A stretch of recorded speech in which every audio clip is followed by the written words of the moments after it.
What is up, guys? In today's video we're going to be doing an update on the Red Sea Reefer 350 G2.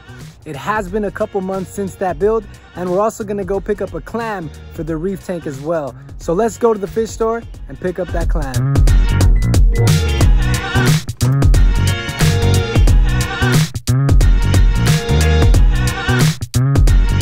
All right, guys, we made it to the fish store. We're gonna go inside, check out that clam. It's been in the display tank for months. I've always seen it.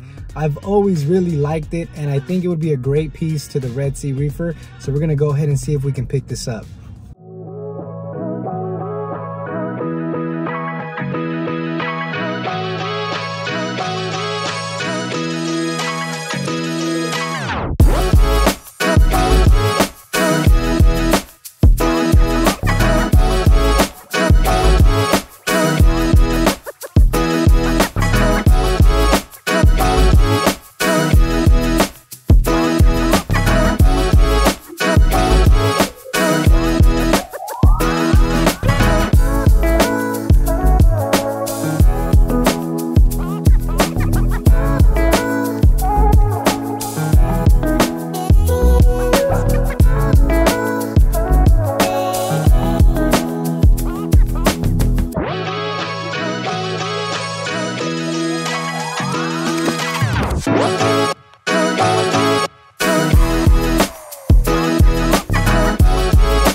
All right, guys, we got the clam right here. This is a Durasa clam. It's about 5 to 6 inches. It's pretty big. I've never seen a clam this big in person. Just wait till the mantle opens up inside the tank. It's gonna be epic in there. So we're first gonna go ahead and drip acclimate the clam for 45 minutes, and then we're gonna move on to the next step.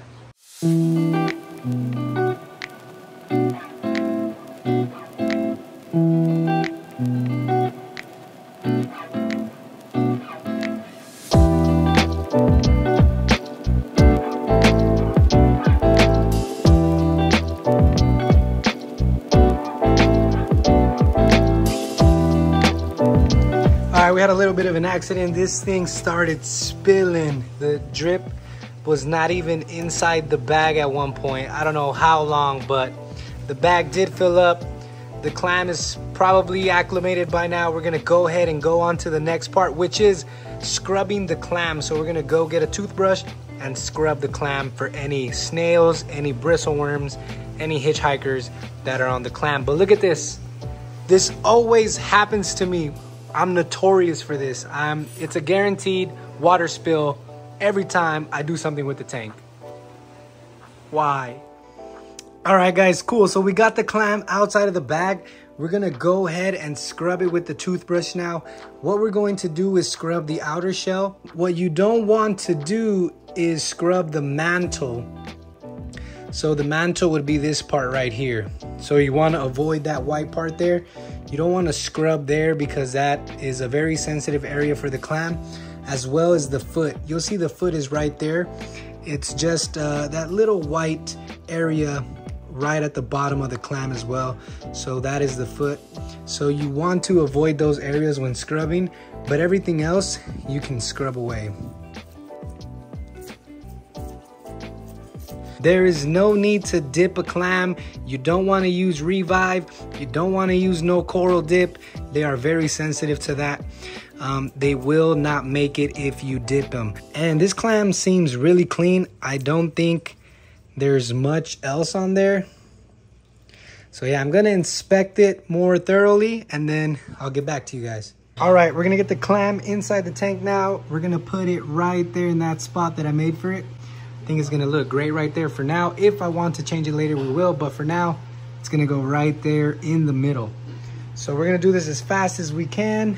Here we go. 3, 2, 1.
All right, guys, I turned the white lights on just so you can see it a little better.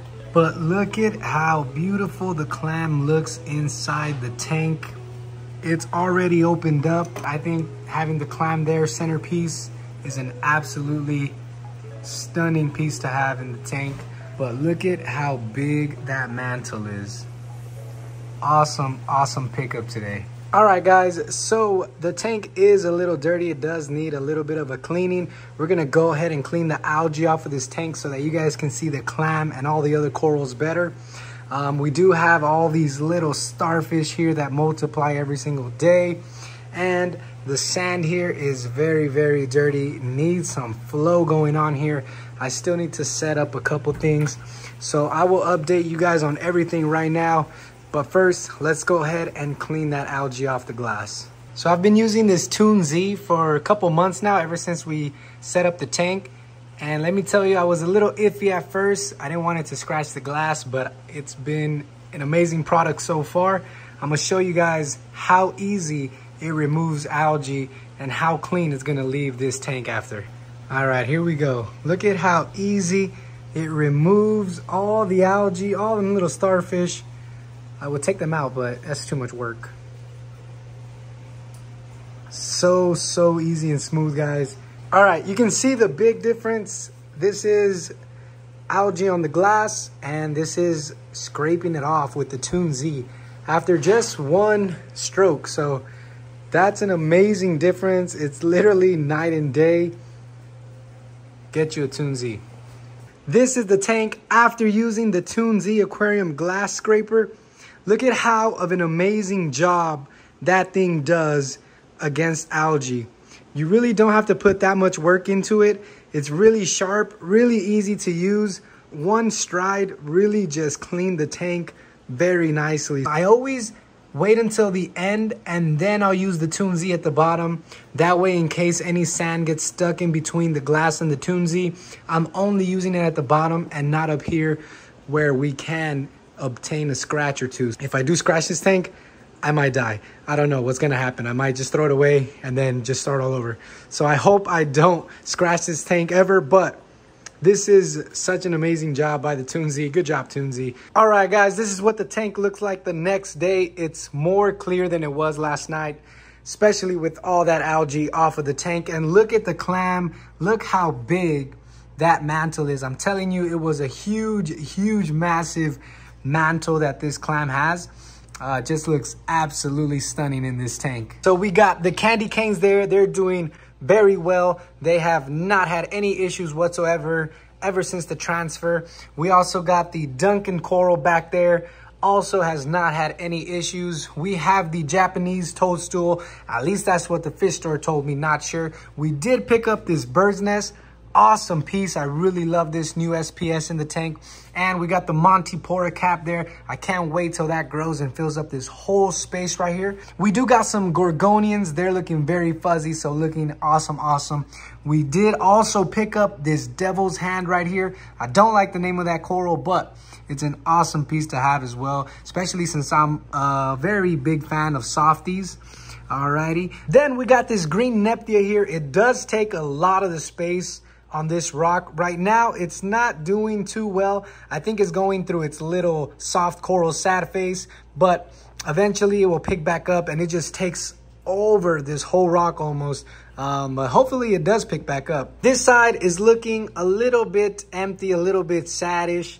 As opposed to this side, it's got bigger colonies. So that's why I decided to throw it on the left side instead. We also got the zinnia here and the mushroom. The lights just turned on, so not all the coral is kind of out and about. We also have the Kenya tree back there. Kind of forgot about that one. But yeah, we have the green torch coral right here. One of my favorite corals. Let me know down in the comments below what your guys' favorite coral is. Mine's definitely has to be torches and toadstools. All right, moving down into the sump area and the cabinet.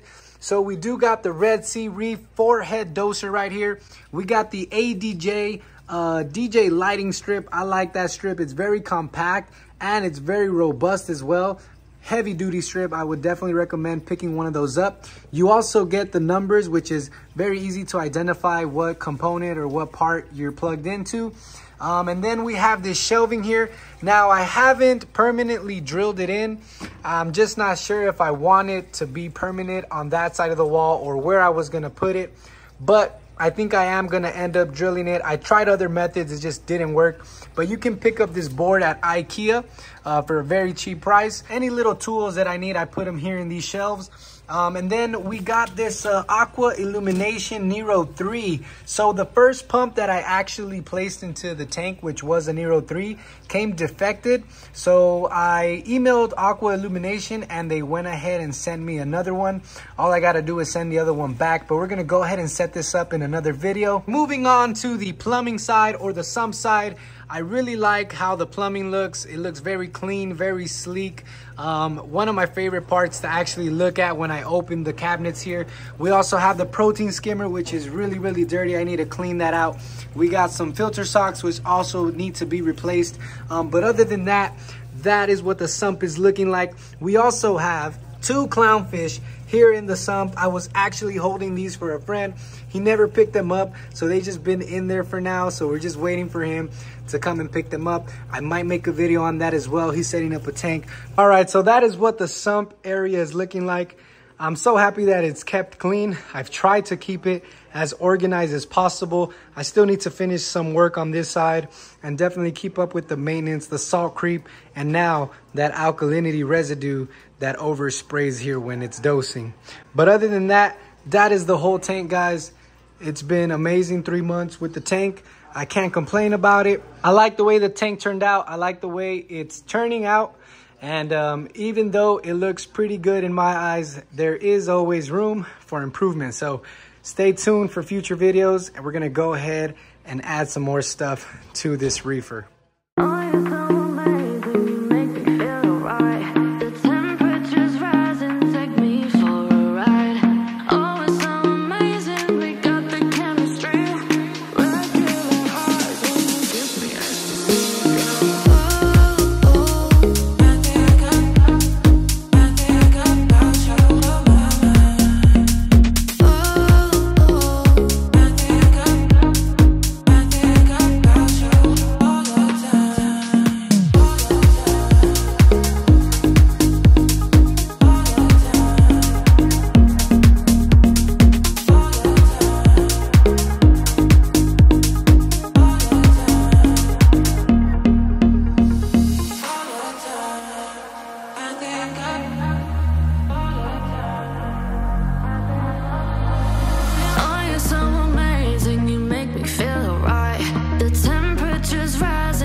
All right, guys, thanks for checking out today's video. Make sure you leave a like, drop a comment down below, and hit that subscribe button so we can have more videos like this one in the future. Until then, later, fish bros.